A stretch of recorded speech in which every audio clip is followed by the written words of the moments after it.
Hello friends, welcome to P Learning Tech. I am Alok Kumar Pandey and today I am going to discuss about the most important topic of electronics devices and circuits.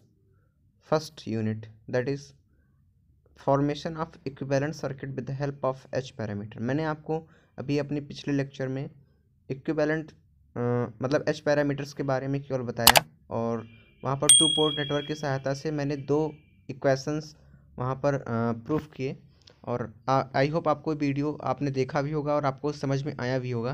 तो चलिए इस video में हम लोग उस दिए हुए दो इक्वेशंस की सहायता से एक इक्विवेलेंट सर्किट बनाने का प्रयास करते हैं और समझते हैं कि वो सर्किट कैसे बनेगा और उसमें कौन से रूल अप्लाई होंगे।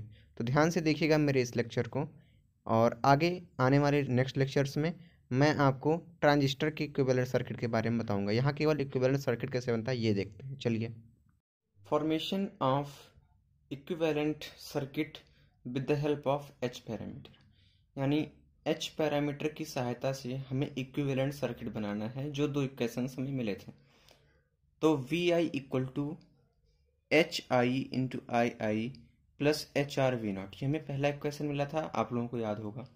दूसरा I O equal to H F I I plus H O V O, जहां पर मैंने बताया था H I H R H F H O, ये क्या है?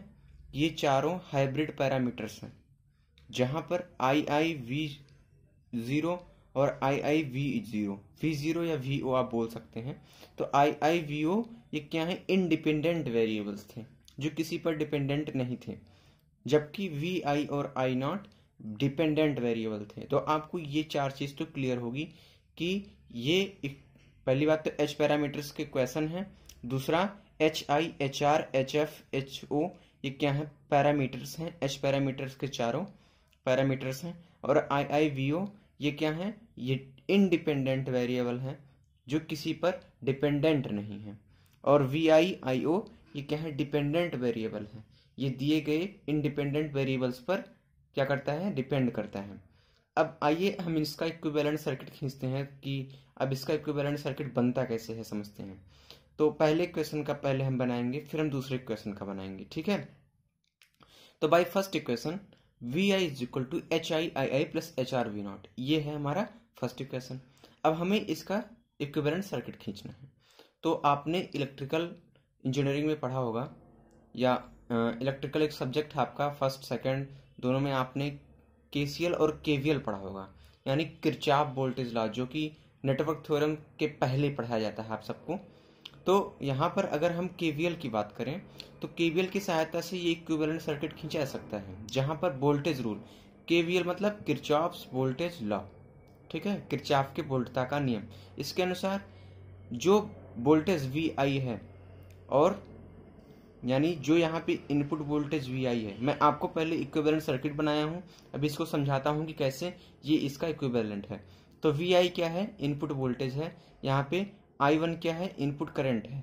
एच आई क्या है? एच आई पैरामीटर्स को मैंने एक रेजिस्टेंस की तरह ट्रीट किया है। तो जो इनपुट किया गया हमारा वोल्टेज होता है, वह प्रत्येक वोल्टेज जो कि उस सर्किट में होते हैं उनके योग के बराबर होता है, ठीक है। तो V I is equal to H I I I, कैसे? हम लोगों ने पढ़ा है V बराबर आई इंटू आर। तो यहाँ पे वी आई बराबर हमने पढ़ा है किरचॉफ लॉ में कि V बराबर sigma I R. Sigma I R का मतलब क्या है? जो हमारा इनपुट वोल्टेज वी आई है वो हमारे सर्किट में फ्लो होने वाले टोटल करंट या जिस भी शाखा में करंट और रेजिस्टेंस के थ्रू जो करंट बह रहा है उसके गुणनफल का योगफल होता है। कैसे? वी आई क्या है? इनपुट वोल्टेज है, इसको मैंने यहाँ पे लिख लिया, यहाँ पे मैंने लिख लिया वी आई बराबर सिग्मा आई आर, यानी प्रत्येक शाखा में बहने वाली धारा। तो ये शाखा, इसका रेजिस्टेंस एच आई है, एच आई लिख लिया, इंटू बहने वाली धारा आई वन है या आई आई है, इनपुट करंट है, प्लस सिग्मा आई आर। लेकिन यहाँ पर ये एक अपना खुद ही डिपेंडेंट वोल्टेज सोर्स है, इसको हम लोग डिपेंडेंट वोल्टेज सोर्स बोलते हैं, ठीक है। और इसको मैंने as a voltage source treat किया है। तो क्या है? ये भी एक प्रकार का वोल्टेज सोर्स तो ही है, तो हम इसको भी इसी में ऐड कर देंगे। जो लोग केवीएल पढ़े होंगे वो समझ जाएंगे कि मैं ये क्यों कर रहा हूँ। तो वी आई बराबर H I I I plus H R V not आ गया कि नहीं आया। तो हमें ये इक्वेशन जो ऊपर वाला है V I is equal to H I I I plus H R V naught का इक्विवेलेंट सर्किट ये मिला। ठीक है, इसी प्रकार हम इसका इक्वेशन देखेंगे। यहाँ पर सेकंड इक्वेशन क्या है, I O is equal to H F I I plus H O V O. अब इसमें हम किरचॉफ का करंट लॉ लगाएंगे, यानी केसीएल नियम लगाएंगे। केसीएल भी आप लोगों ने केवीएल के बाद पढ़ा होगा। ठीक है, तो इसका देखिए सर्किट कैसे बनाया मैंने।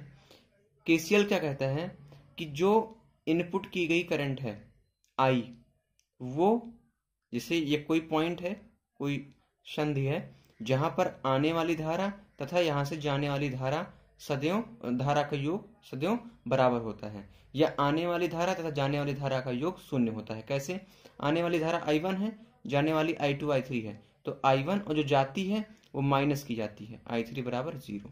ये हमारी केसीएल नियम कहलाती है। ठीक है, लेकिन यहाँ पर देखिए कैसे होता है। यहाँ पर मैंने I0 अंदर की तरफ बनाया है, एच ओ वी नॉट इसके तहत बहने वाली धारा है। यहां पर V naught upon H naught होगा, क्योंकि आप जानते हैं V H not V naught ही होगा, क्योंकि मैंने यहां का रेजिस्टेंस 1 अपान एच नॉट लिया है। ठीक है, और आई बराबर क्या होता है, वी अपान आर। तो आई बराबर इस शाखा में बहने वाली धारा की बात कर रहा हूं, आई बराबर वी क्या है, मैंने वी नॉट मान रखा है। वी नॉट भाई पैरेलल में वी नॉट तो बराबर होते हैं प्रत्येक शाखा में, तो वी नॉट ही होगा। अपान आर का मान क्या है, 1 अपान एच ओ, मैंने इस रेजिस्टेंस के लिए माना है 1 अपान एच ओ। ये ऊपर चला जाएगा तो आई बराबर वी ओ एच ओ, यही तो मैंने लिखा है एच ओ वी ओ। इस शाखा में बहने वाली धारा क्या है, एक प्रकार की धारा ही तो है, तो आई बराबर वी ओ एच ओ तथा इनपुट करंट क्या है आई ओ। आउटपुट भले ही है लेकिन मैंने इसे इन करते हुए दिखाया है इस सर्किट में, सर्किट बनाने के लिए। तथा यहां से जो बहने वाली धारा है वो एच एफ आई आई है। आप देख रहे हैं यहां से धारा इनपुट हुई, इस संधि पर आप देखें यहां से ये वाली धारा गई, यहां से ये वाली धारा गई, तो जाने वाली धारा बराबर इधर आने वाली धारा इधर आने वाली धारा। तो अब यही मैं लिख रहा हूं यहाँ पे, I not is equal to ये वाली धारा क्या है, H not V not plus H F I I. यही तो मैंने यहां पर कहा था कि जो सेकंड इक्वेशन है I not is equal to H F I I H O V O, same to same हमें इक्वेशन मिला कि नहीं मिला। तो ये हमारा टोटल सर्किट क्या हुआ, बन गया। ठीक है, तो अभी हम लोग इसका समझते हैं कि ये इक्विवेलेंट सर्किट है। इक्विवेलेंट सर्किट कैसे बना आपको ये समझ में आ गया। हमने इस इक्वेशन में, पहले इक्वेशन में केवीएल, दूसरे में केसीएल लगाया और इस तरीके से बना लिया। इसको आप अपने माइंड में एकदम से फीड कर लीजिए। आई होप आपको एच पैरामीटर्स का इक्विवेलेंट सर्किट समझ में आ गया होगा। तो अगर आपको ये लेक्चर पसंद आया हो तो लाइक कीजिए और कमेंट बिल्कुल करना ना भूलें। ठीक है, और आने वाले नेक्स्ट लेक्चर में मैं आपको ट्रांजिस्टर के लिए करंट गेन, उसके voltage gain, output input impedance सब कुछ बताऊंगा। तो बने रहिए हमारे साथ। Thank you for watching my video.